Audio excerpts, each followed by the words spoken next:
is not conserved. Now, here, for example, what you see there, these are basically the circular huts. You know, this level particularly, as you can see here from bottom to up, as it has been excavated, as it happens in case of most of the Indus Valley civilization sites, that especially in the tropics it happens. Dholavira, it has been kept open because it is not affected so much by monsoonal rain, but because in the tropics monsoon plays a very important role, so if you keep it open for a long time it might get destroyed. So after the excavation, majority of the sites are basically covered up again. So what you see today, what I have shown you today is the bottommost part, and this is the topmost part, and in between there are cultural levels which had been developed over the years. So basically archaeology builds up just like in the geological stratigraphy, one layer is built above the other, another.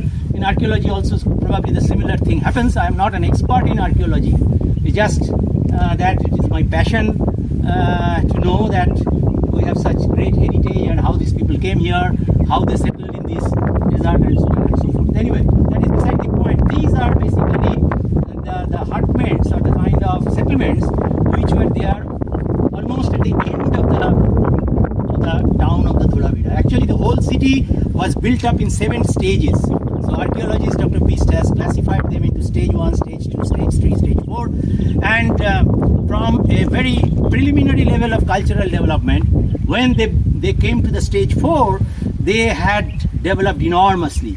They have expanded the city, they have built up reservoirs, they started doing many kinds of activities, their pottery qualities had improved, and then came, as I said, around 4,200 years came the drought and everything collapsed. They could not maintain the city, they could not they could not carry out their daily activities. Probably they have been doing some agriculture also here. I could not show you. As you come near the entrance, there is a river. On either side of the Dholavira township there are 2 rivers, and these rivers were probably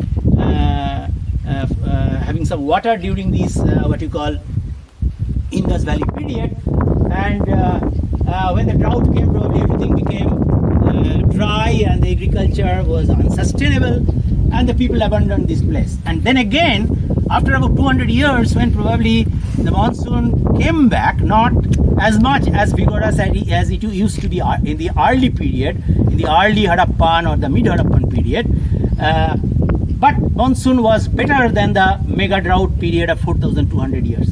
And the people came back, and they started having a very, very primitive life. They forgot all their cultural attributes, their skills. So therefore, the segmented houses which you see, the magnificent walls they built up, the entrances they built up, all are gone, and they were living in these kind of huts. And even today, if you go in many of the areas around where the tribals or the people, the shepherd people, they live this kind of tents, circular tents, and this is what probably they started somewhere around 3,900, 3,800 years back, and continued even till today. So actually, culture is such a thing that there is a mixture of elements in the culture, and there are disseminations, and also there is the evolution of the culture. So this is what has happened over this what you call city. Let us go to some other places to show you that how they were actually conserving the water in a much more elaborated fashion. You can see here that these are the materials they were making out of what you call stone, because there are plenty of sandstones of Jurassic ages around Dholavira, and these were probably some materials they were trying to make. Inside you can see there is a groove. Probably this was some of the thing where the grains were being powders or things like that, and these kind of things are strewn all over the places in the Dholavira. You come over here, you can see that here is, for example, another reservoir, small reservoir right inside the town, where the steps are there. As you can see, the steps are there, and probably the people were using this water for drinking or bathing, or it is possible that it was being used only for women. I just do not know. And very next to it there are many such things. This is another thing, as you can see here, that inside probably as the water level goes down, eventually the water used to get accumulated there. And if you are careful, you can see a very excellent thing. I would request Yamit to focus on these, that if you look particularly, these are the steps when they were going, and particularly let me go down and show you that if you can see here particularly, you see that the stone has been kind of eroded by use, and most likely that the people, or particularly maybe the women or men, I don't know, they were keeping their water vessels somewhere there, like matkas. They were putting the water and they will fill up the matka and they will keep it here. And if you do it for hundreds of years, probably this kind of erosion will take place. And this is what is probably preserved even today. Spectacular things indeed. And eventually, if you come over here, you will see that they had built up very deep dug wells. And as you can see here, ASI has covered this because it is so deep. This dug well has been built, and this is right inside the city. So all of these actually tells that water progressively became a very scarce commodity during the entire civilization as it grew up. And this is one of the very excellent things, and this is a kind of room where the Dholavirans used to stay.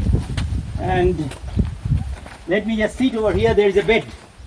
As you can see that there is a bed. Let me just keep my camera here. And as you can see here, that the entrance was somewhere there, and here they used to probably sleep. Maybe if I am a member of the family 4,500 years back, I will probably sleep like this as they used to sleep.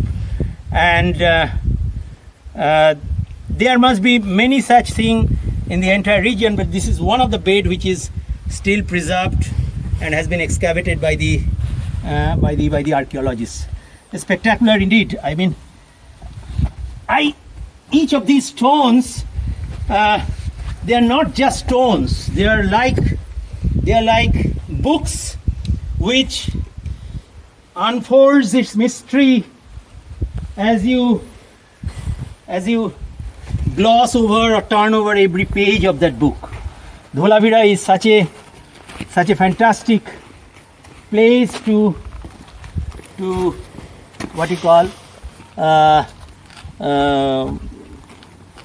study. And this, let me tell you by the way, that this is the only township. This township is the only Indus Valley township in India which is exposed like this. Neither the Kalibangan, nor the Rakigori, nor the Kuntasi, where you will be finding such a spectacular exposition of the archaeological levels, artifacts, their architectural elements, lot of the materials what they were using, they were manufacturing are still there in the museum. For example, the beads, the potteries. Maybe some other day I will make a video of that. Incidentally, probably the Doordarshan is going to make a documentary on this very soon, based on the work which has been done by IIT Kharagpur and also the work carried out for decades by Dr. R.S. Bist. And then probably this spectacular heritage of India will be, known to the outside world. As it is today, not many tourists come, although there is a fantastic resort here the government of Gujarat has built up. But I think it is lesser known compared to the other places for example, in India or even Pakistan region and so on and so forth. Now at a distance, as you can see, these are, if this is the main town, these are the subsidiary towns. As I was telling you, that you have the middle town and the lower town, and at a very far distance, as you can see here, the run is actually seen. Very far distance, the run is actually seen, and even today a considerable part of the run actually is affected by the tides. The water comes. You can see at far distant places there are mounds still unexcavated, and Dr. Beast tells me that probably some of those mounds could be burial grounds. These people used to bury, actually, although the size of the Dholavira is probably in the Indo-Pak subcontinent, the size of the Dholavira is probably third or fourth, if I don't remember exactly, as far as the excavated area is concerned. But as Dr. Beast says, and I also feel very strongly, that it must be a very extensive township, okay, which has not been excavated yet. If you excavate in that direction all around, I think a much larger extent of the township can be unearthed. But as you understand that we are not as rich as the developed nations, our country has limited money, government has limited money, Archaeological Survey of India has limited money, and archaeology as a subject, you know, is not is not very much preferred by the younger generations. But I think things are slowly changing. A lot of young people are actually coming to study the archaeology, and as the government realizes that our ancient heritage must be preserved, the real heritage must be preserved rather than just by talking, I think more money will be coming, and these vast extent of the Dholavira will be unearthed in one day. And this spectacular city brings me back time and again. I come back from IIT Kharagpur and Calcutta to here, be it in scorching summer heat or in the winter.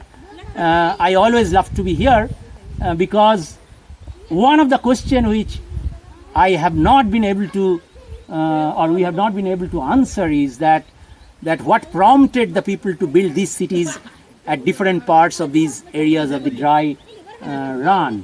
What was the reason that these cities had simultaneously developed at all other places?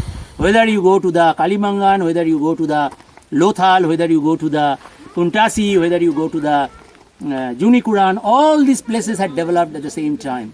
So what kind of social structure was there? They did not have a structure like what they had in Egyptian system, that they had a king and things like that, they had pharaohs. Indus Valley civilization probably did not have that kind of class stratifications.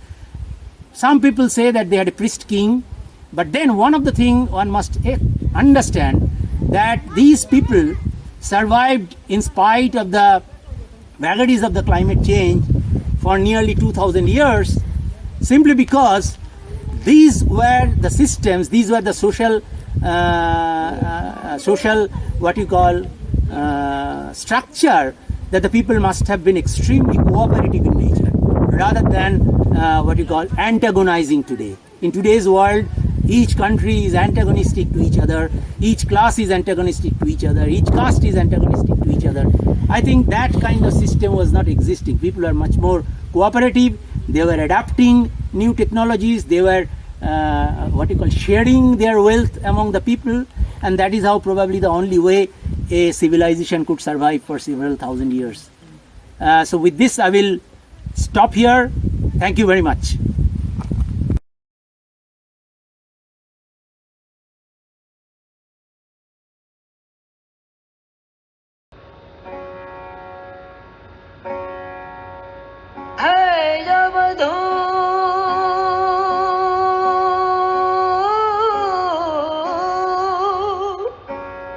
रण रण रण रण वागे जीवे रामा गगन मंडल गरम